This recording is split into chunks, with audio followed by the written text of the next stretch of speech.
Hi to everybody. Hello, Ate Pe. Happy birthday. I'm so happy for you. The fact that you have reached your 80th birthday is still in good sound and in good shape. I will never forget the memories of yesterday.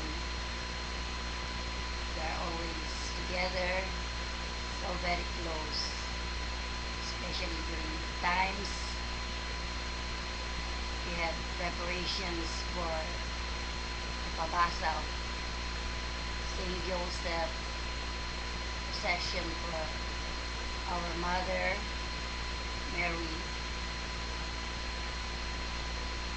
We've been in the same house for almost 10 years, if I'm not mistaken, and that made us close to one another.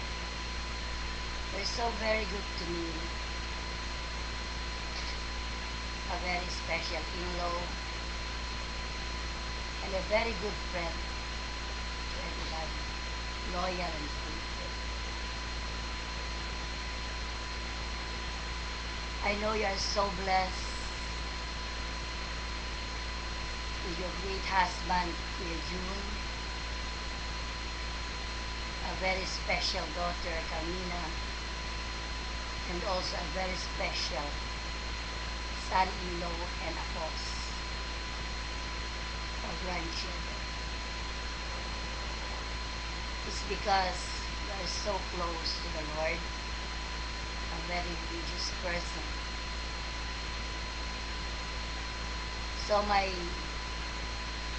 birthday wish and prayer is that the Lord will continue to bless you with His healing power of love, peace, and happiness. Thank you, Carmina, for giving me the chance and opportunity to share in this wonderful occasion.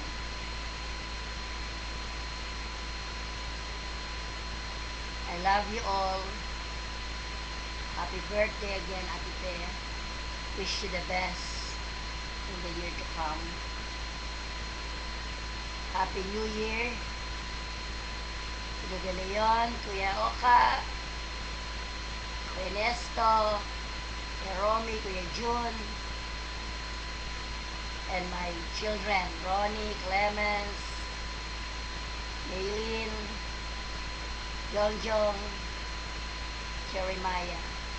Bye-bye! Ang tinis mo na lumati sa isip ko.